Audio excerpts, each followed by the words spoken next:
IELTS అని total రాశారు.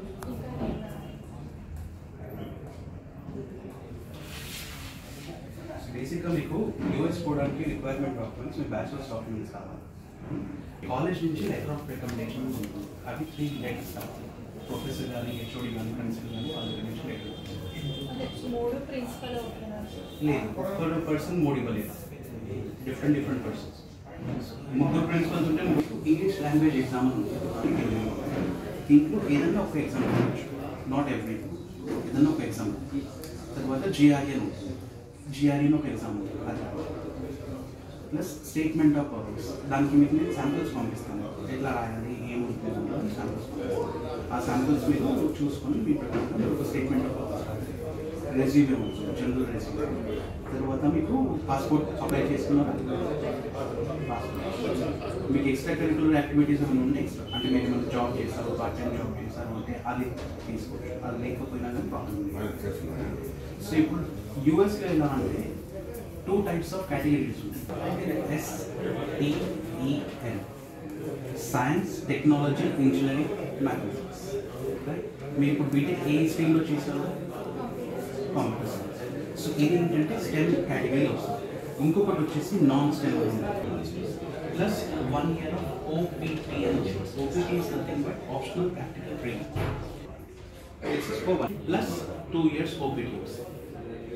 టోటల్గా మీకు 5 years of visa OPT plus 2 years of me category మీరు CS చేశారు కాబట్టి స్టెమ్ కేటగిరీ ఇది చేసుకోవచ్చు.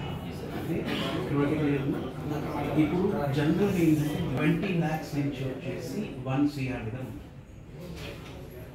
మీరు 20 lakhs మాస్టర్స్ చేసుకోండి, 1 CRలో మాస్టర్ చేసుకోండి. ఎడ్యుకేషన్లో మనం యూనివర్సిటీ షార్ట్ లిస్ట్ చేసుకోవాలి. జనరల్గా ఏంటంటే ఆ యూనివర్సిటీ అంటే ఇప్పుడు మీరు బీటెక్ ఎక్కడ చదువుకుంటున్నారు? కోయంబత్తూర్. రైట్? అక్కడికి వెళ్ళేటప్పుడు మీ పేరెంట్స్ వచ్చారా? ఫస్ట్ టైం వచ్చారు కదా, చూసారు కదా. సో ఇప్పుడు యూఎస్కి వెళ్ళాలంటే మీ పేరెంట్స్ వస్తారా? దాని గురించి మేము ముందుగా వెళ్తాము. అక్కడికి వెళ్ళి అక్కడ యూనివర్సిటీ ఎలా ఉంది, అక్కడ క్యాంపస్ ఎలా ఉంది, అక్కడ స్టూడెంట్స్ ఎలా చదువుకుంటున్నారు, ఫ్యాకల్టీస్ ఎలా ఉంది, అక్కడ ఎక్విప్మెంట్స్ ఫెసిలిటీస్ ఎలా ఉంది, అకామిడేషన్ ఫెసిలిటీస్ ఎలా ఉంది, ప్లస్ సేఫ్టీ సెక్యూరిటీ ఉందా, ఇవన్నీ మేము డీటెయిల్గా అక్కడ చూసుకొని దాని గురించి ఒక ఇన్ఫర్మేషన్ తీసుకుని వస్తాం. సో దీంట్లో మీరు 20 lakhs నుంచి 1 crore దగ్గర ఫీజు ఉంటుంది. దాంట్లో రఫ్గా ఫర్ ఎగ్జాంపుల్ మనం 20 lakhs ఫీజు బడ్జెట్లో తీసుకున్నాం. దీనికి ఏంటంటే మీకు 4 semesters ఉంటాయి. First semester, second semester, third semester.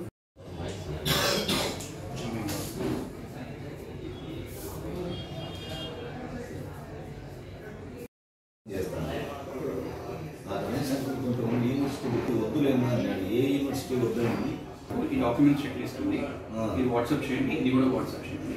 చేస్తే డాక్యుమెంట్స్ అన్ని నాకు వాట్సాప్ చేసి నేను దాంతో డైరెక్ట్గా మాట్లాడతాను. సరే అంటే ఎనీ టైం లేదు, ఆఫీస్ టైంలో చేయాలని ఏం లేదు. 24/7 ఆయన ఎప్పుడు అవైలబుల్ ఉన్నారో అప్పుడు నాకు వాట్సాప్ వైపు నేను చేసేస్తాను.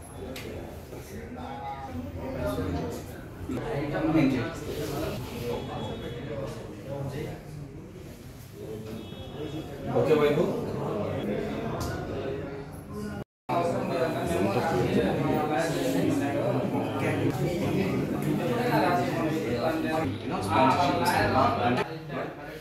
H1 వేసుకుని అప్పుడు దాన్ని కన్వర్ట్ చేసుకుంటాం. స్పాన్సర్ కావాలి. బాస్టన్ కానీ, న్యూయార్క్ కానీ, న్యూ జెర్సీ కానీ ఇవి కొంచెం ఎక్స్పెన్సివ్ అండి. ఎందుకంటే ఇవి ఒక ఢిల్లీ లాంటివి, బెంగళూరు లాంటివి, కాస్ట్ ఆఫ్ లివింగ్ ఎక్కువ. ఇప్పుడు నీకు ఇక్కడ 1,00,000 ఇచ్చి అక్కడ 2,00,000 ఇస్తాను ఇక్కడ ఉంటా అంటాం. ఎందుకంటే కాస్ట్ ఆఫ్ లివింగ్ తక్కువ కాబట్టి. సో కాస్ట్ ఆఫ్ లివింగ్ ఎంత తక్కువ ఉంటుందో మంచిది. ఎందుకంటే మీరు మాస్టర్స్ అయిపోయిన తర్వాత యూఎస్లో మీరు ఎక్కడికైనా వెళ్ళొచ్చు. రైట్? ఈ కార్నర్లో మాస్టర్స్ చేశాక మీరు ఆ కార్నర్కి వెళ్ళిపోవచ్చు, ఎక్కడికైనా వెళ్ళొచ్చు. మిమ్మల్ని ఎవరు ఆపేవాళ్ళు. సో మాస్టర్స్ ఎంత తక్కువ చేసుకుంటారో అది అనేది క్వశ్చన్ ఇక్కడ. At the same time public research universities చూడాలండి. పబ్లిక్ రీసెర్చ్ యూనివర్సిటీస్కి ఏంటంటే 50% ఫండింగ్ ఏదైతే ఉంటుందో అది గవర్నమెంట్ ద్వారా వస్తాయి. లోకల్ గవర్నమెంట్ ఏదైతే ఉంటుందో దాంట్లో ఇన్వెస్ట్ చేస్తారు. కరికులం ఏదైతే ఉంటుందో అది వచ్చేసి గవర్నమెంట్ చెప్తుంది.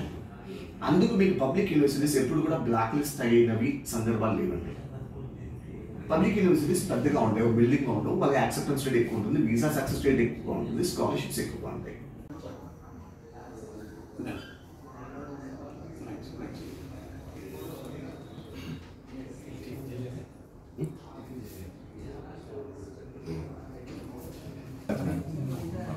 వీసా దగ్గర పడుతుంది కదా, వెనక్కి పంపించేసి స్టూడెంట్స్కి వాడు అగేనిస్ట్ కాదండి. స్టూడెంట్స్ని రమ్మంటాడు, ఇప్పటికీ రమ్మంటాడు కూడా, ఇంటర్నేషనల్ స్టూడెంట్స్ని రమ్మంటాడు. ఎందుకంటే మనం 30 లక్షలు 40 లక్షలు తీసుకెళ్ళి కంట్రీలో వదిలేస్తున్నాం, వాళ్ళు సంపాదిస్తాం తర్వాత విషయం.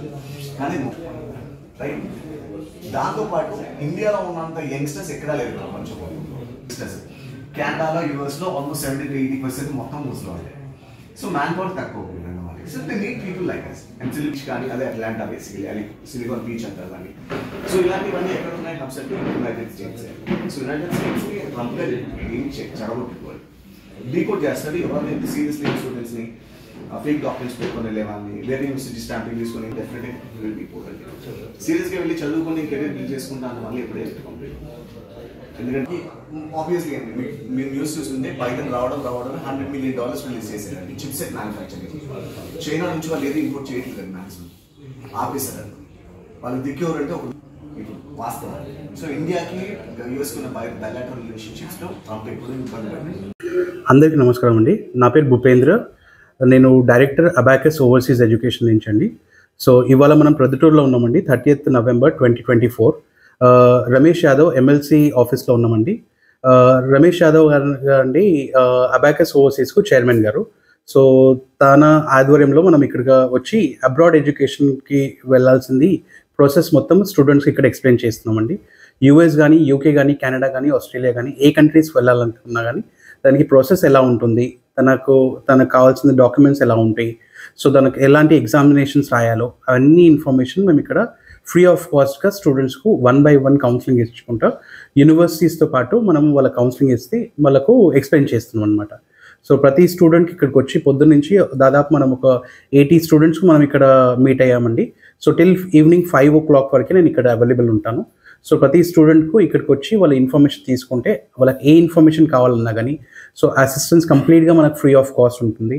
స్కాలర్షిప్స్ ఎలా ఎలిజిబుల్ అవుతాయి, తనకు రిక్వైర్మెంట్స్ ఏముంటాయి, ప్లస్ ఇంకోటి ఏంటంటే స్టూడెంట్స్కు ఎటువంటి యూనివర్సిటీస్ వస్తాయి, అక్కడ కాస్ట్ ఆఫ్ లివింగ్ ఎలా ఉంటుంది, సో మొత్తం డీటెయిల్గా ఎక్స్ప్లెయిన్ చేసి వీసా ప్రొసీజర్ ఎలా ఉంటుంది, దానికి వీసాకి ఎలా క్లియర్ చేసుకోవాలి, ఏ కంట్రీకు వాట్ ఫెసిలిటీస్ ఎలా ఉంటాయి, అవన్నీ డీటెయిల్గా మేము ఇక్కడ ఎక్స్ప్లెయిన్ చేయడానికి ప్రొద్దుటూరులో వచ్చినామండి. సో ఇక్కడ మీరు ప్రతి ఒక్కళ్ళు ఇక్కడికి వచ్చి కంప్లీట్ ఇన్ఫర్మేషన్ తీసుకొని, ఫస్ట్ హ్యాండ్ ఇన్ఫర్మేషన్ తీసుకొని ప్రాసెస్ స్టార్ట్ చేయాలని కోరుకుంటామండి. Thank you. US, UK, Canada, Australia అండి.